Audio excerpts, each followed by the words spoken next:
Okay, looks like everyone is here. So thank you to everyone for joining us today. My name is Terry Horsam. I'm an aviation safety advisor with CASA. And also from CASA, Ken Alonso, Senior Standards Officer from the Flight Standards Branch. Before we get going, just some housekeeping. A lot of you will be familiar with the webinar protocols here. But just to remind you that this webinar will be recorded and will be available on the CASA briefing channel in the next few days. You're automatically muted at the moment and your camera is turned off to save some bandwidth. But we do have the chat function. If you're familiar with the chat function, we'll be monitoring that for any questions that may arise during this briefing. And of course, if you can raise your hand, we won't always get to it. We're fairly tight for time today, but we'll try and answer your questions, or if you have an urgent point, we'll get to it. We will allow for some questions at the end of the webinar as well. Many of you will be familiar with the AvSafety webinar digital badges, and we want to recognise your commitment to continuous learning with the digital badge for attending this webinar. You can add your digital badge to email signatures, digital resumes, and also social media. Pretty straightforward to stay for the duration of the webinar. We're expecting it to go for 45 minutes today. You'll receive an email from our digital badge partner at Credly, and then just follow the prompts to claim your badge.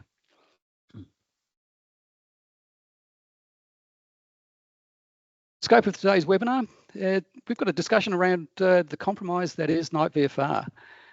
We'll then move on to the basics, that's the licensing and recency requirements. We'll then discuss some of the night-VFR operational considerations. Many of those operational considerations are the same as for DFR. Day VFR, I should say, but as with everything at night, they take on a different significance. We'll explore some of the human factors, that is the physiological and visual illusions that every pilot flying at night or in reduced visibility need to be aware of. And finally, we'll explore some of the mitigators to the threats that we can anticipate. Now, we've got a limited amount of time today, but a lot of information to cover. Apologies if we don't spend a lot of time on everything, but we'll certainly do our best.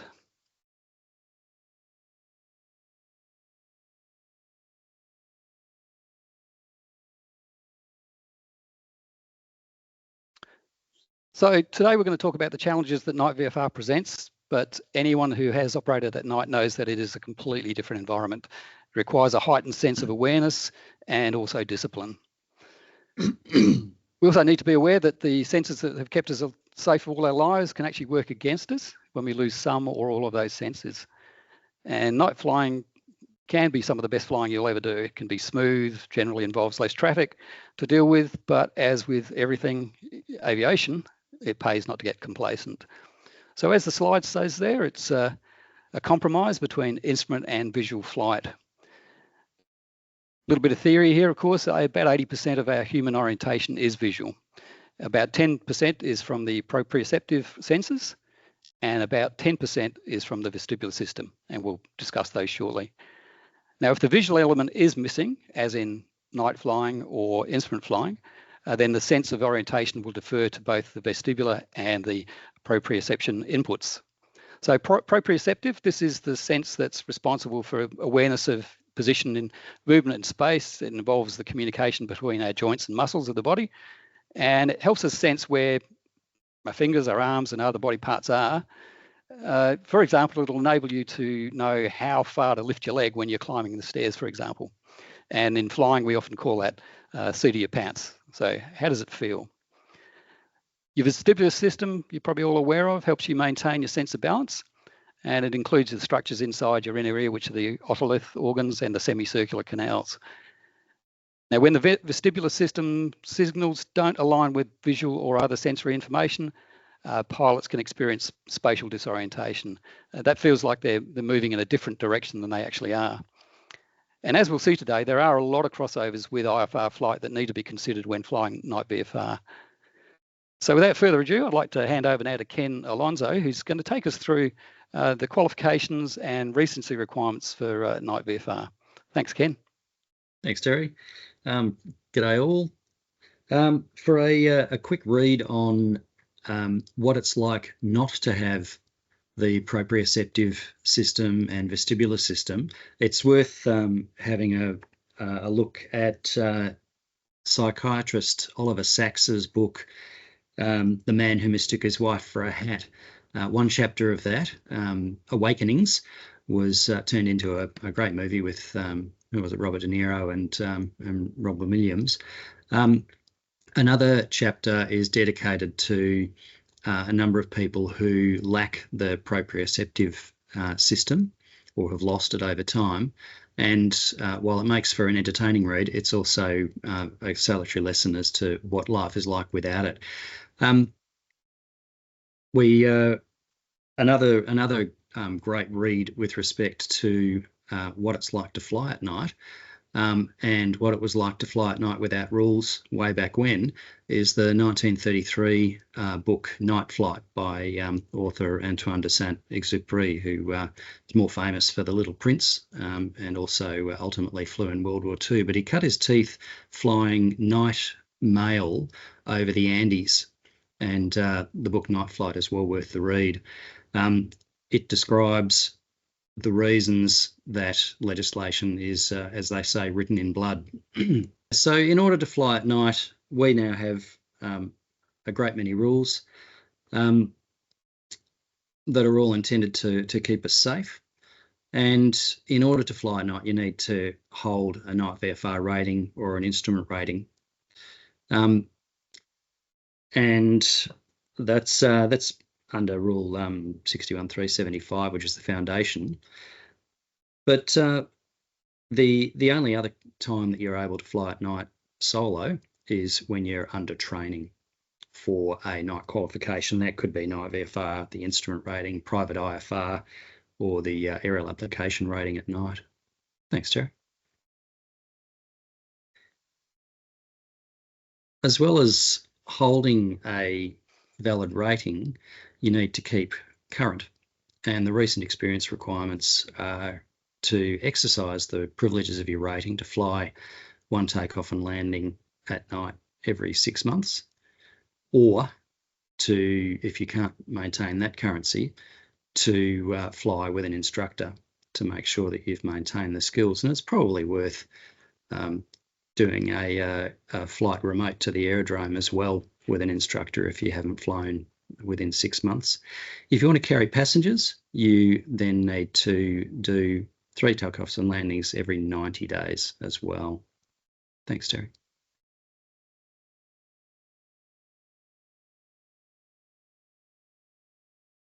In addition to the currency requirements, a flight review is required every 24 months.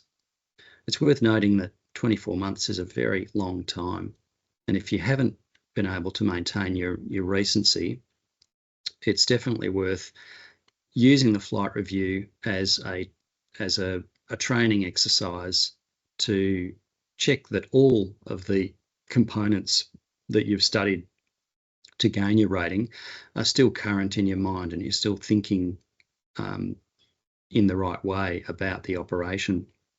So a flight review every 24 months. Otherwise, a flight test for the rating will keep you current, and of course a flight test for the grant of an additional endorsement on your night VFR, as long as you've done the test 6 months or more prior to that. Thanks, Terry.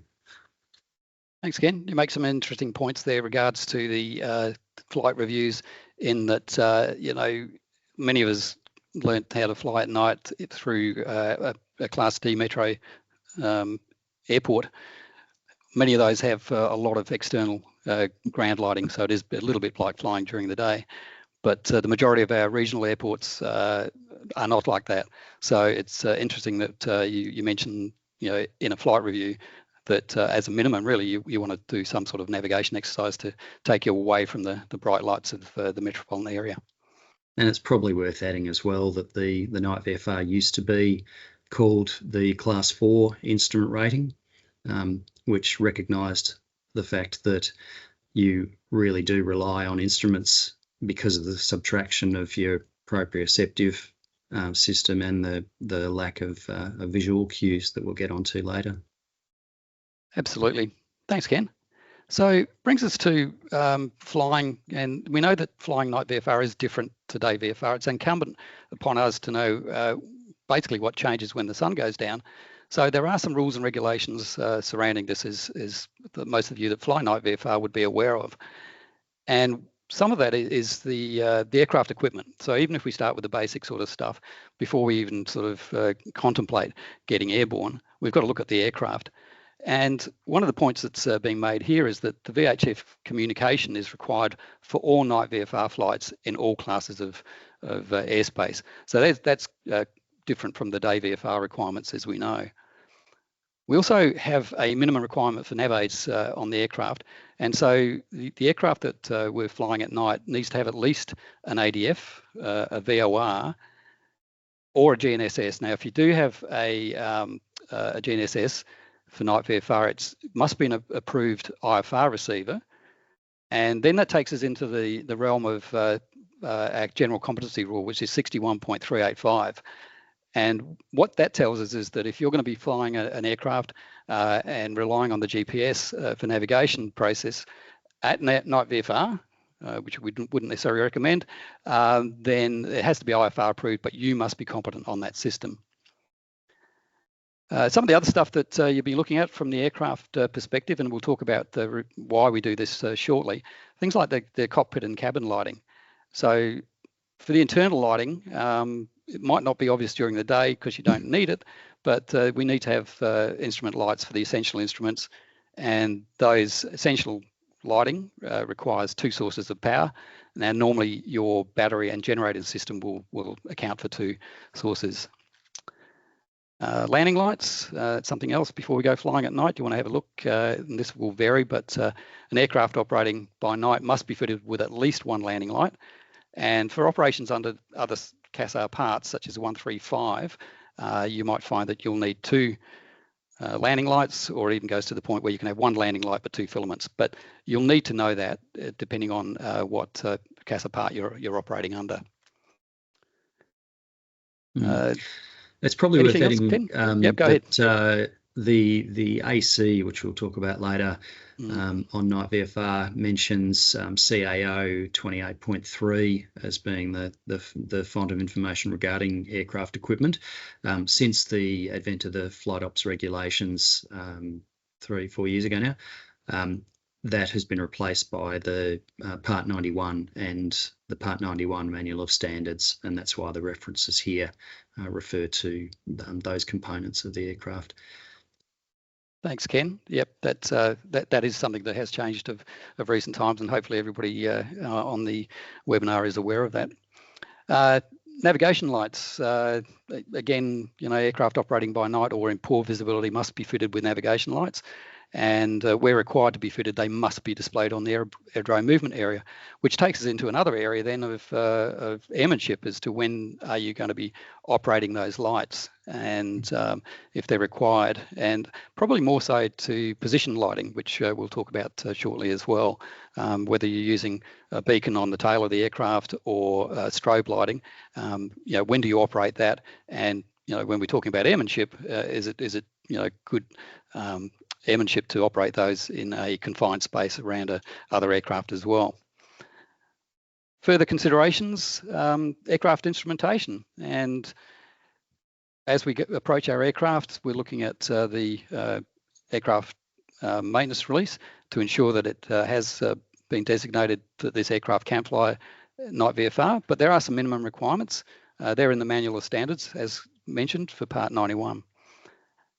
So checking the maintenance release and also making sure that you've got some of these instruments that are required. So if you look at your maintenance release and you find, for instance, that the outside air temperature gauge is unserviceable, then that would preclude you from flying at night.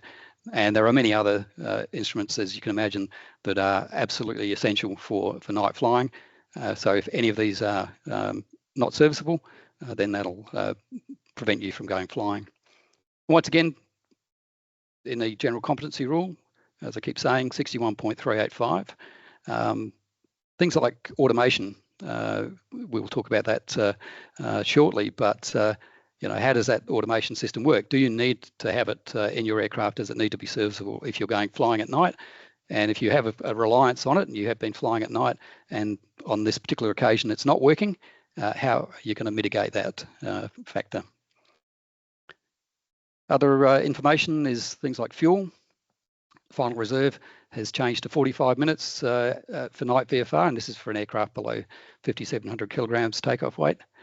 During the day, of course, that's 30 minutes, and for rotorcraft, it goes out to 30 minutes as opposed to the 20-minute day VFR.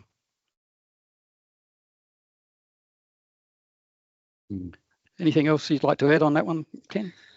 I guess just a broader observation with respect to fuel, that when you're flying night VFR and you don't have the option to go IFR or to shoot an approach to get in somewhere, the reserve becomes even more serious if you don't have somewhere else to go, or if you need to plan for somewhere else to go. Night VFR is significantly more restrictive operationally than IFR flying.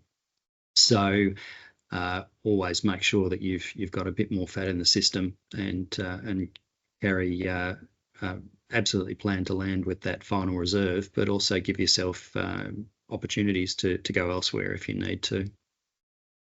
Thanks, Ken. And that's one of those factors, of course, the altitudes that we're flying with at night. And there's a number of restrictions here that we've listed. Again, coming out of the CASA's 91.277 is the reference. As it says, you must not fly VFR at night along a route or route segment below one of the following, and that's the published lowest safe. So we don't have that option of maybe ducking below a cloud layer at night because of this restriction. Minimum sector altitudes, if you are aware of those in the ROP, and of course any calculated lowest safe for the route or the route segment as prescribed in our MOS. The exceptions, of course, here are that you are permitted to fly below the minimum height when taking off or landing. And this next one's an interesting one because it's within 3 nautical miles of the aerodrome when taking off or landing. So that's quite a restrictive sort of limit as well when you're making an approach to an airport at night. And of course, if you're flying in accordance with an air traffic control clearance, then you are permitted to descend below the minimum height in that instance, subject to pilot and command being happy to accept that clearance. And remember that air traffic control is your friend. Their aim is to get you out of their airspace as quickly as possible, and they will certainly assist you with regard to visibility and cloud bases that they know of in their airspace because of the other aircraft in that airspace. So use the ATC as a resource if you need it. Absolutely, and that I think we make that point a few times in this particular briefing because, air traffic control are there. They do have a lot of information, and they will tell you, they'd rather hear from you if you're having issues than not. Takes us on to some of the human factors, and I mentioned at the beginning that we'll look at some of the physiological and some of the visual illusions that pilots will experience at night, but this one can occur at any time, and essentially it's fatigue. But what we would associate with fatigue is that pilots are often, when you're conducting night flying, it could be after a long day of work, particularly in the recreational sector, where we will be using our night VFR rating. It's a great rating to have. However, we've got to be aware of the fact that much the same as there are plenty of warnings about driving your car after a long day of work on heading off for a long weekend. It's the same sort of reasoning behind that. We know that as people get fatigued, the likelihood of errors increases. And so just a matter of managing your fatigue.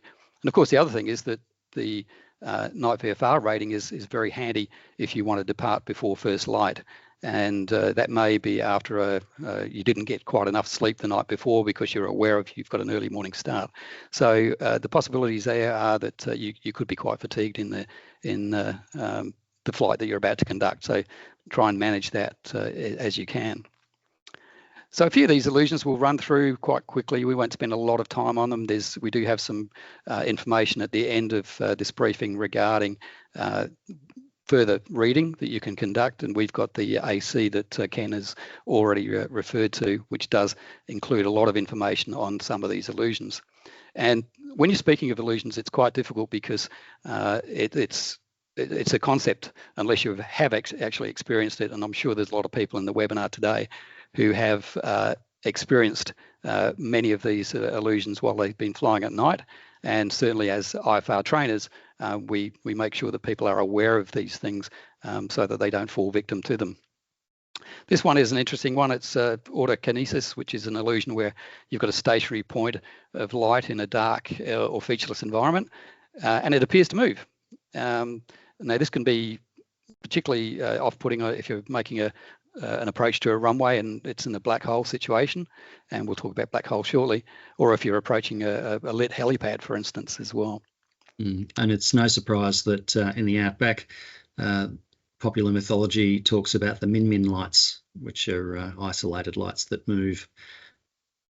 Yeah, and I'm sure that there's many people who have been flying over night time and they've become fixated on a particular planet that might be particularly bright at a certain time of year, and that planet then would appear to move. And if you then start to make your corrections based on that perception of movement, that can result in an upset in flight as well. So there are reasons why we talk about these illusions of a night time.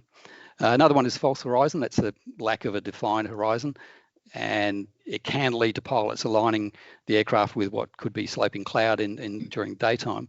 But just having that whole perception that you're not flying straight, and it can sometimes result in a turn because the pilots then try to level the aircraft with a false horizon.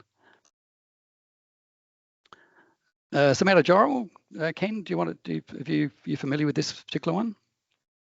I'm sure the leans is something that claims many inexperienced and some experienced pilots, usually ending in a graveyard spiral. It's where your proprioceptive system can't be relied on, and when particularly if you've been in a slow turn and you level off, the feeling is that you're then turning in the opposite direction when in fact you've returned to wings level.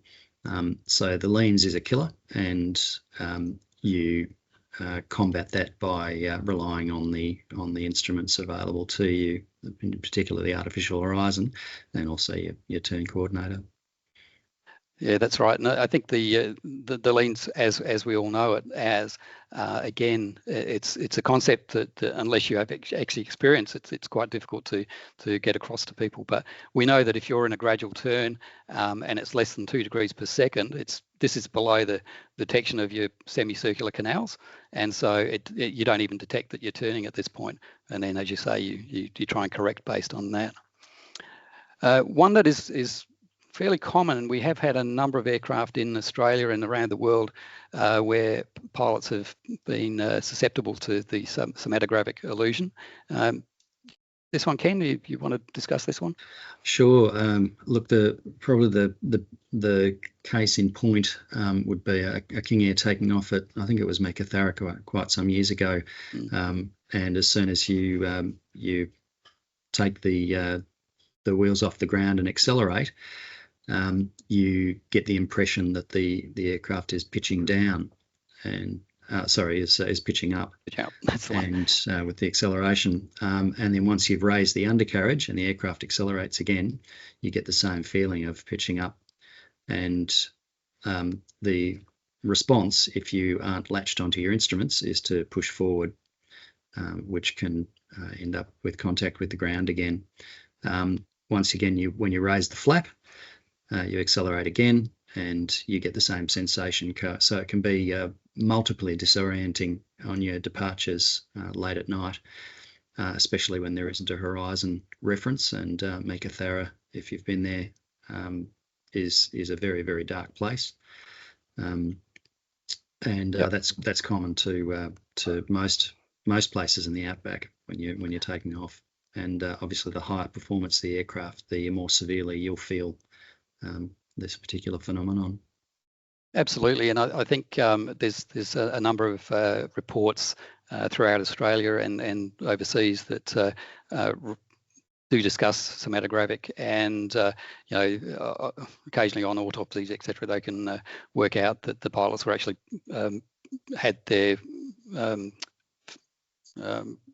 they were pushing forward basically after takeoff. So you get airborne, you have this feeling of acceleration, you think you're pitching up quite excessively, and so you ease forward on the control column. In the process of doing that, of course, you accelerate further, which then exacerbates this whole I suppose illusion. And it's basically this pitch that's been interpreted by the autolic organs in the air. Again, your vestibular system, which has kept you alive all this time, it's working against you in this point. The other point to make on this one too, we will make it a little bit later, is the fact that this can happen on a missed approach. So it's generally associated with taking off, but on a missed approach, going around as well can have the same acceleration. There is an opposite one for high performance aircraft, and apparently it occurs, I've never seen it, but occurs with a rapid deceleration as well, where the opposite can occur. So again, be aware of these things. It's probably worth also adding that a simulator can't necessarily reproduce these sensations, certainly not as strongly as it feels in reality, because the simulator can't provide the accelerations. Absolutely, and that's again, as best they can, they'll try and reproduce these things, but they can't. It's just not possible. You need to actually be doing it. Coriolis, this is another one that people are pretty familiar with, and I know that a lot of instructors would probably be aware of a couple of little tricks that you can play, or at least to try and highlight this issue. Coriolis is pretty much where you move your head too quickly, and your eyesight's not there to pick up on what's been moving. So, as an example, if you drop your pen in the cockpit and you lean down to pick it up, and then you move back up quickly, this can be quite disorientating, as the fluid in the ears might move in a completely different axis. And the instructor issue that I was talking about was maybe an instructor might drop their pen and just say to you at night, as you're flying night VFR, can you just pick that up for me? And as a result, you might become disorientated in that sense. It's very similar to, if you've ever seen the Barani chair, where people spin around in it, and they're blindfolded. The chair is stopped, and they sort of ask the people in the chair, well, are we moving, and in what direction are we moving, etc. And that's part of the Coriolis. And it can significantly add to the problems of the somatographic illusion, where you've gotten off the ground, you've got a positive rate of climb, and then you reach across to raise the undercarriage, and you head down for a moment, and then when you pop your head back up, you can be especially disoriented. Absolutely. You did mention briefly that we talked about the graveyard spiral, and that's of course where, if you're in the turn long enough, the fluid in your ears actually stops moving until you return to level flight.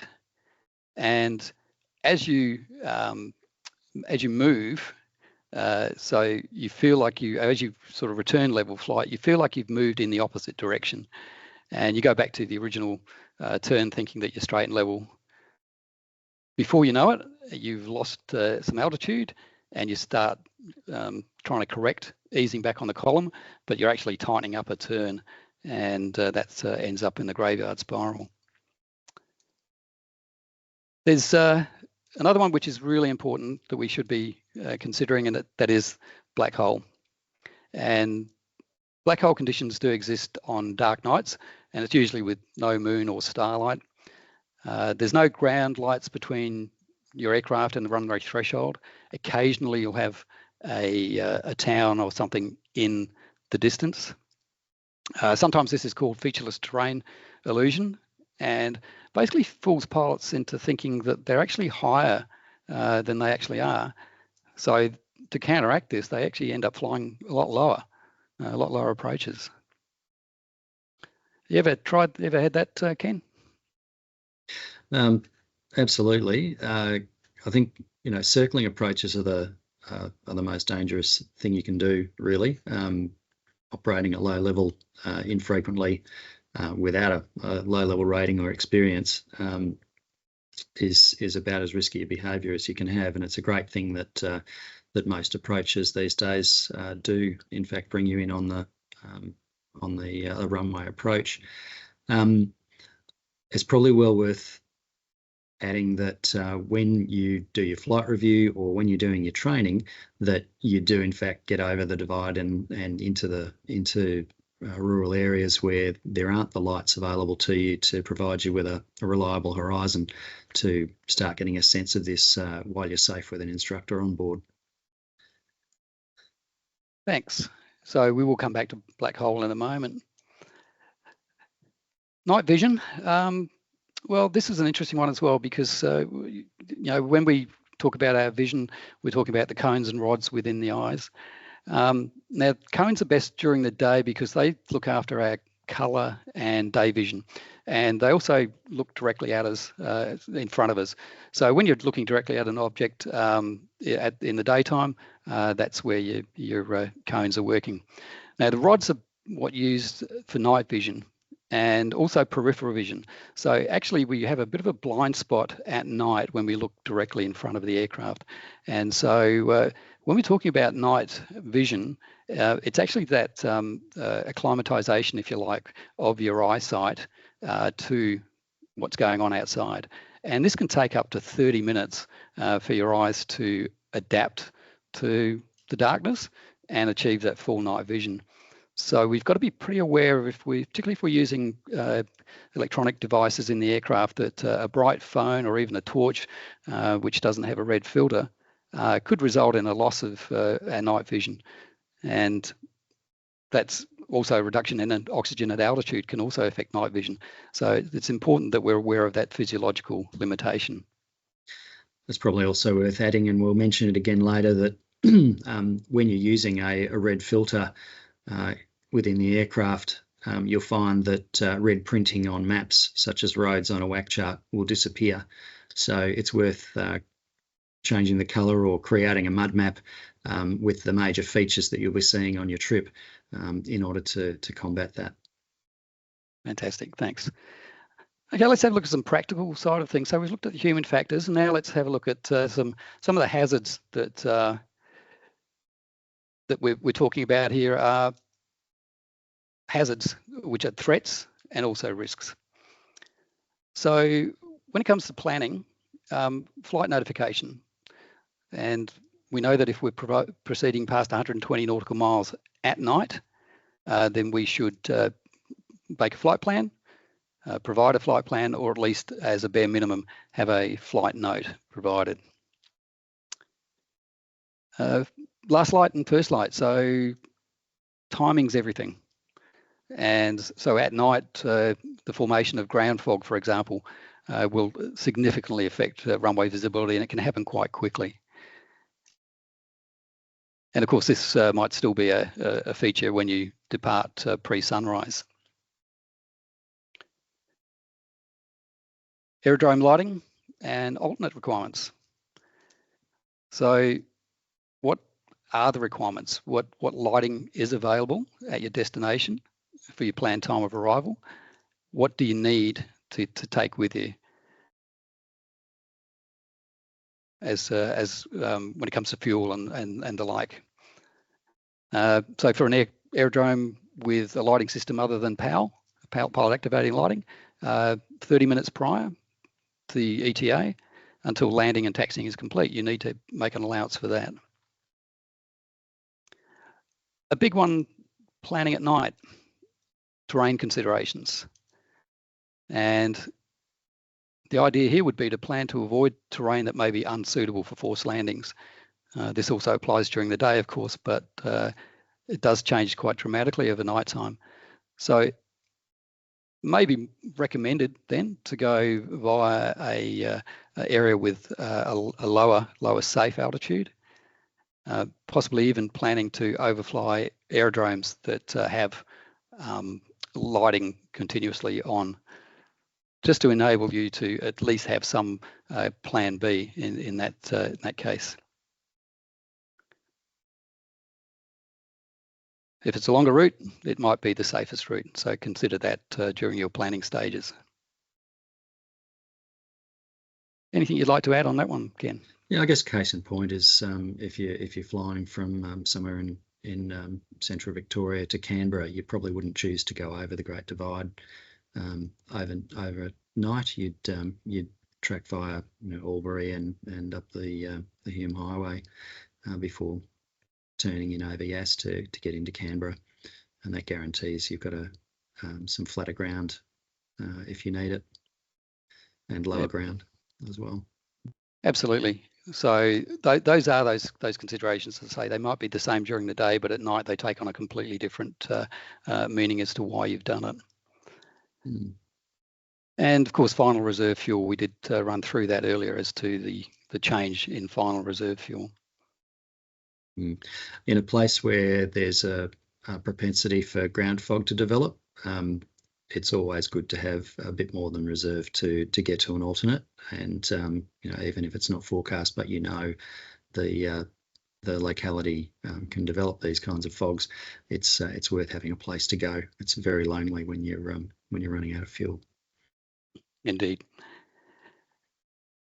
So now we're going to have a look at the aircraft and internal checks, lighting, etc. We mentioned, have you got a torch? Have you checked the internal lights? Have you checked the external lights, requirements and serviceability, for example? Does the maintenance release cover you for flying IFR or night VFR? And of course, things like pitot heat, is that going to work? These sort of things that you may not consider during a day VFR flight, but certainly you should be, but over nighttime take on a completely different meaning. All right, so we're into the aircraft now and we start taxiing at the aerodrome. What can you say about this one, Ken? Well, it's very easy to speed when you don't have textural cues that you have during the day. So make sure that you taxi slowly. Always plan to taxi on lit taxiways if you can, or taxiways that have decent lines painted on them. You can find that at night it's easy to get lost on dirt taxiways. You may choose to enter and backtrack along the runway rather than take the taxiway alongside it if it's not well lit. Also consider courtesy with respect to other pilots, other aircraft taxiing in the area. You may choose to momentarily switch your landing or taxi light off while another aircraft's directly in front of you or going past the front of you. And it's probably worth thinking carefully about when you're lining up and taking off, whether the landing light, if it's in the nose of the aircraft, is reflecting off the propeller back at you to keep your gaze averted or understand that it's going to reduce your perception for the next few minutes after you switch it off. Yeah, certainly, and we discussed that night vision. So losing your night vision just before you take off is probably not a great idea either. Some of the other things we've mentioned this, but taking off. What are the sort of issues that you could look at from there? We've written here that after liftoff, transition to instruments with emphasis on attitude and tracking. Confirm your positive rate of climb before you really do anything much. It says consider delaying the undercarriage or flat retraction, as Ken mentioned, leaning across, because this can upset your vestibular system again. Engage your autopilot if you've got one when your positive rate is confirmed. And as it says there, resist the somatogravic illusion. It's easier said than done. It's easy for us to sit here in the room and just say, oh, that's, we'll resist it. But the overwhelming instincts are to push forward on a somatogravic illusion. Anything you'd like to add on the takeoff? Yeah, sure. It was mentioned earlier that automation is your friend. And engaging the autopilot is great, particularly for the climb, but make sure that you know how to use the equipment on board the aircraft. We mentioned 61-385, the general competency rule, but it's absolutely critical that even if you're not planning to use some of this equipment, that you know how to switch it on, or more importantly, switch it off if you're uncertain about what it's going to be doing. And also make sure that you understand what checks it might be performing when you switch on the equipment, particularly with regard to autopilots or GPS equipment of any sort. Thanks, Ken. Once we're on our way, we're en route now, as separation from cloud is going to be more difficult. The actual maintaining VMC is going to be more difficult because you can't see the distance from cloud. And just simple things like you might not know that you're close to cloud until the strobe lights light up that cloud, or if you've got a landing light on, that might also show up. So it's interesting that you know, we do have a lot of inadvertent flight into IMC that occurs at night time, and it's mainly because we just can't see what's ahead of us. We mentioned before about forced landings. You know, pre-planning where you might end up is very important. The autokinetic illusion, again, is an illusion that you should be aware of when you're flying en route, and the false horizon, we mentioned that previously as well. Interesting enough, the approach and landing and the go-around phase, very important at night. If we look at our previous webinar for stabilised approaches, I'd recommend everybody review that webinar when it comes to stabilised approaches. The airport environment, we do have airports which will have plenty of unlit obstacles around them. Circling restrictions at night, and particularly the no circling areas are there for a reason, and it's generally to do with terrain. Black hole we have mentioned, and you know, slope is another one which is hard to judge. The cinematographic illusion. Yeah. Sorry. Yeah, go ahead. The black hole illusion is exacerbated at night, especially if you've descended into a valley where on a moonless night where the mountains may not be lit around you. You lack stars and horizon, or it's an uneven horizon, and you can't see the ground. So maintaining reference to your instruments as well as what's outside is critical. Thanks. Slope and width of the runway makes a difference, and certainly, you know, during the day it makes a difference, but at a night time, you know, a pilot might perceive a narrow runway as being further away and fly a higher approach, or conversely come in too high to a wider runway. Bright runway lights, they can give you the impression that you're actually closer to the runway than you actually are, and therefore affecting your approach path. So have a look at the stabilized approach. If you're not familiar with what that requires, please review the webinar from last time. And also know the dimensions of the runway you're going to be approaching, and how much of it is lit at night if there's a long runoff.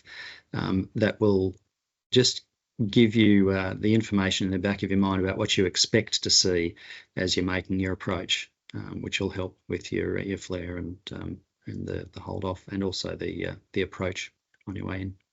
Thanks, Ken. Okay, so that brings us to a conclusion. As I mentioned, there was a lot of information to cover on that 45 minutes, which have gone quite quickly. So we've got a few points to make, and while instrument flying proficiency is essential to the conduct of night flying, there's actually no regulated IFR recency requirements specified for night VFR operations. So be aware, as Ken mentioned in the beginning, of the degradation of your unused skills, and always consider taking a check flight with an instructor if there's significant gaps between your flights under VFR, night VFR. So a couple of points that we'd just like to finish with. So plan over plan, use the night VFR checklist in the VFRG, and we'll put a link to that on our chat shortly.